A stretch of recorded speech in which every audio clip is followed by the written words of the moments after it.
Banks spent decades trapping black families in a cycle of debt. Yet in the 1960s, thousands of black men paid for every car, home, and appliance with cash, shutting the door on creditors entirely. Their secret was a code passed down through generations, forged in the shadow of sharecropping and redlining.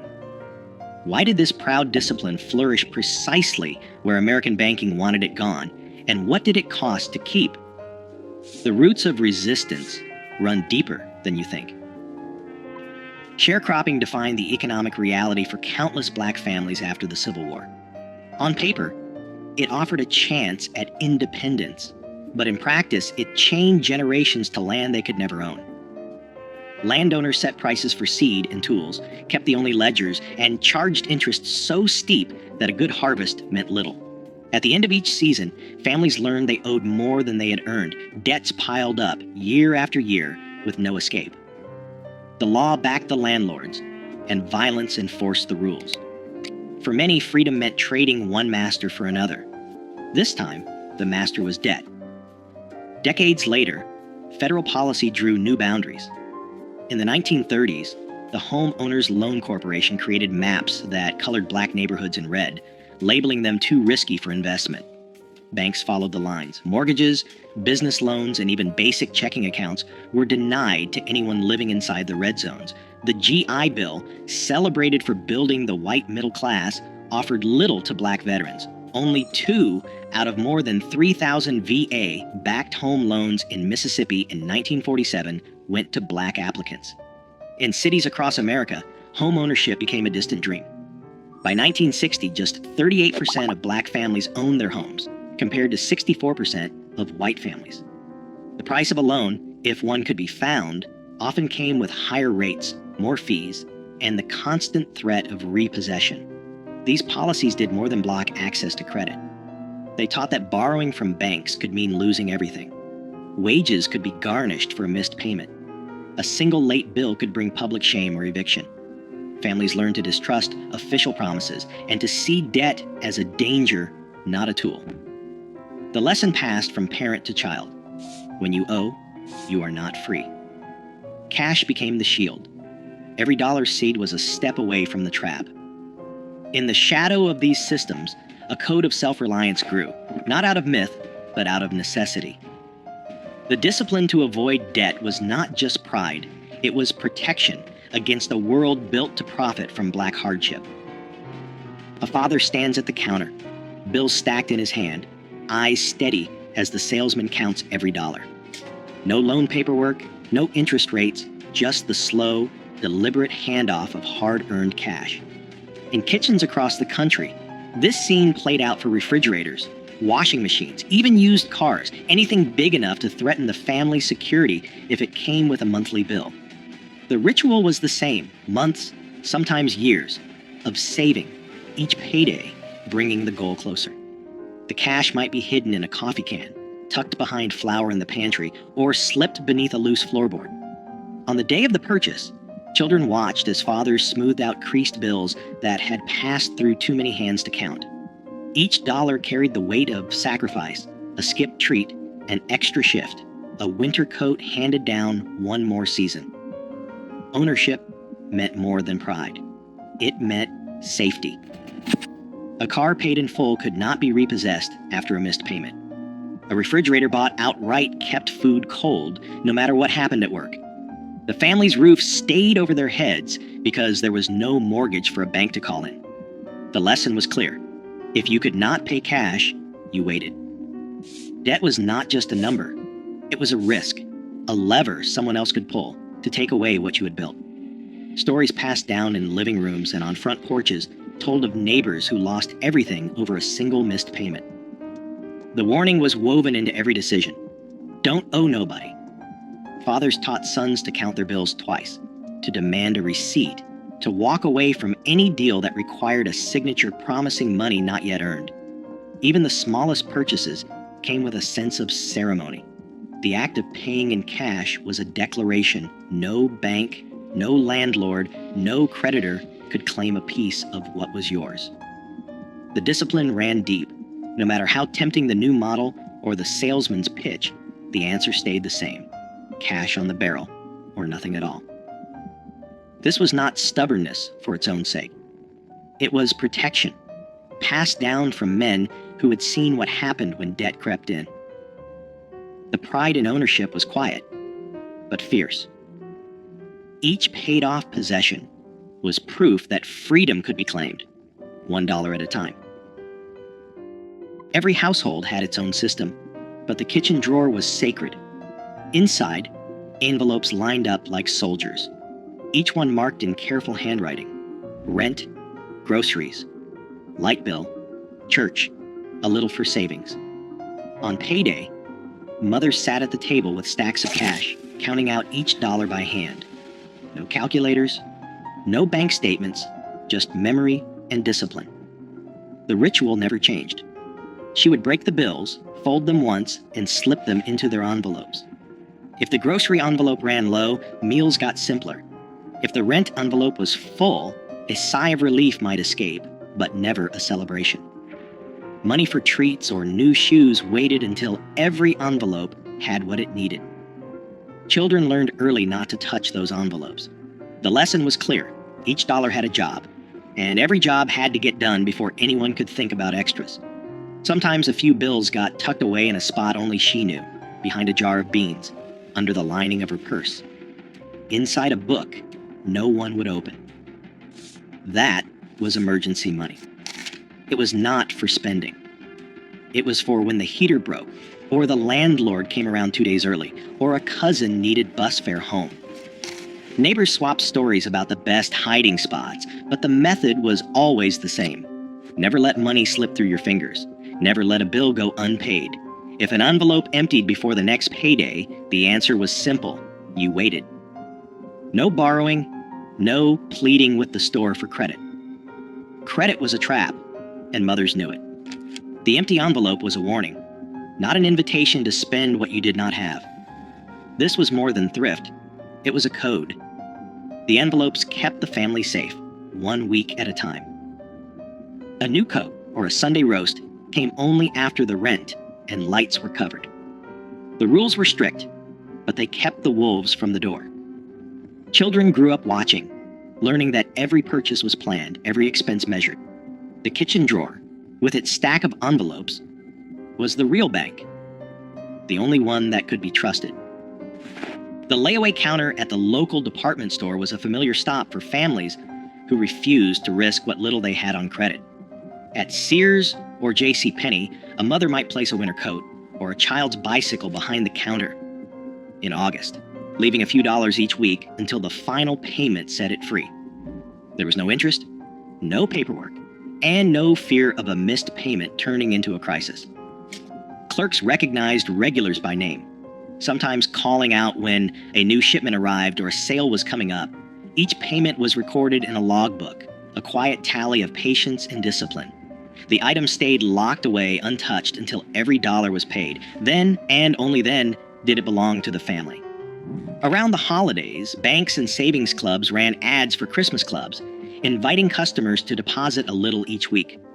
By December, the bank handed back the total in cash, ready for gifts or a special meal. There was no temptation to borrow or run up a tab. The Christmas Club passbook, stamped with each deposit, became a small badge of pride. It was proof that waiting brought its own reward, that a holiday could be joyful without a single cent owed. For families who remembered the shame and danger of borrowing from landlords or store owners, these systems offered something rare: control. Layaway and savings clubs worked because they fit the rhythm of working life, the steady grind of paydays, the slow build toward a goal. There was comfort in knowing that the new dress or the toy train would come home only when it was truly paid for. Children learned the lesson early. Good things were worth waiting for, and nothing was more satisfying than carrying home a package that belonged to you outright. Even as department stores began to push credit cards and instant approval, many families held on to these habits. The layaway counter stayed busy through the 1960s, a quiet rebellion against the lure of easy debt. In the end, every purchase was a small victory, earned, not owed. In back rooms and kitchens across black neighborhoods, the susu was as steady as the ticking of a clock. 10 neighbors, each with a folded bill, gathered around a table. No paperwork, just trust. Every week, each person contributed the same amount, and one member took home the pot. The next week, it was someone else's turn. The cycle continued until every hand had received a share. If a payment was missed, word traveled fast. The consequences weren't legal, but personal. A lost place in the circle, a loss of respect. In cities like Detroit and New York, these rotating savings clubs, rooted in West African tradition, helped families buy appliances, cover hospital bills, or send a child to college, all without a bank's permission. Barter wove another safety net. A mechanic traded a brake job for a basket of tomatoes. A seamstress hemmed pants for a sack of potatoes. Skills moved through the neighborhood as quietly as cash, and every exchange kept money close. Repairs stretched the life of radios, shoes, and washing machines. Nothing was wasted. A broken toaster found its way to the neighbor with a soldering iron and a knack for coaxing life from tired wires.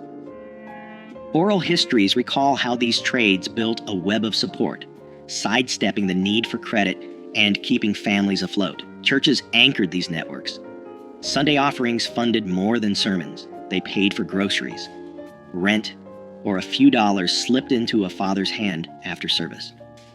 The help came quietly, with the understanding that one day the favor would be returned. Sermons warned that debt was a shackle, not just a number. The church's aid was both spiritual and practical, reinforcing the lesson that freedom meant living within your means. Insurance agents from North Carolina Mutual and Atlanta Life walked door to door collecting dimes and debit books. These small premiums bought peace of mind, a dignified funeral, a cushion for hard times. The agent knew every family by name. Miss a payment, and the agent returned, not with threats, but with concern. Accountability ran both ways. Each system, susu, barter, church, insurance, rested on a single rule: take care of your own. Pride in these arrangements ran deep, proof that even when banks shut their doors, black families could build wealth, protect each other, and remain free from debt. Credit offers began arriving in mailboxes, thick envelopes promising instant approval, and a line of credit with no questions asked. The language was slick: buy now, pay later, no money down, just sign and take it home. Department stores and national banks, locked out of black neighborhoods for decades, now saw a new market. They sent out applications by the thousands, sometimes addressed to resident or occupant, hoping to catch anyone willing to bite. The numbers looked tempting: a bank AmeriCard with a $500 limit, a Sears card for new appliances, a department store line for back-to-school clothes. But the fine print told a different story. Interest rates hovered at 18%, sometimes higher. Annual fees chipped away at any savings. Miss a payment, and penalties stacked up fast. Late fees, higher rates, even threats of wage garnishment. Newspaper ads and radio jingles painted credit as a ticket to the American dream. In reality, the terms were designed to keep balances growing. A $200 refrigerator bought on credit could cost $350 by the time it was paid off. Department stores trained clerks to pitch store cards at the register, offering discounts on the first purchase but locking families into revolving debt. Some banks used out-of-state charters to sidestep local usury laws, importing higher Nebraska or South Dakota rates into cities like Detroit and Chicago. Letters arrived every week, each one promising a better life, each one a trap disguised as opportunity. The pressure was relentless. For families who had learned to save every dollar, the flood of offers felt like an attack on their discipline. The old code, wait, save, own, met a new world where patience was out of style and debt was sold as freedom. The first cracks appeared when neighbors started showing off new furniture or cars bought on credit, the price hidden behind a monthly bill. Banks called it progress. For many, it was the beginning of a new kind of risk. The old rules began to slip away in the late 1960s. Factories that once offered steady paychecks shuttered their doors, leaving entire neighborhoods without work. In Detroit, Chicago, Newark, and Watts, unrest swept through the streets. Businesses boarded up windows or left town altogether, taking jobs and stability with them. The corner stores that once offered layaway stopped offering the service, shifting to cash or credit-only policies as insurance costs soared and profit margins shrank. Families who had always relied on cash found their budgets stretched thin by rising prices and shrinking incomes. Savings, hidden in coffee cans and envelopes, vanished quickly when paychecks stopped coming. The Susu circles, once tight and reliable, struggled as members lost jobs or moved away. Even the church, a last line of defense, faced dwindling offerings as more families needed help than could give. The safety nets that had protected generations began to fray. Some men took on odd jobs or hustled for cash, but the steady grind that had made saving possible was gone. The discipline that had kept debt at bay became harder to sustain when every dollar was needed just to get by. Temptation grew as neighbors, desperate to replace what was lost, began to accept the credit cards and easy loans that filled mailboxes. The old warnings, never owe, never sign, faded under the weight of layoffs and closed factories. What had once been a badge of pride, living debt-free, felt less like a choice and more like a memory. The habits of patience and self-restraint, passed down for decades, were tested by forces no envelope system could hold back.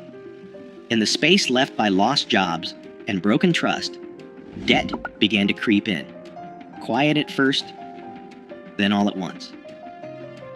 Today, consumer debt in Black communities stands at record highs, while payday lenders crowd out old systems of mutual aid. The strategies once born of necessity now hold a blueprint for financial resilience, especially as predatory credit adapts with every decade. The question isn't whether those cash-based codes still matter. The question is, who has the power to remember and who profits if we forget? Let your thoughts spark the conversation.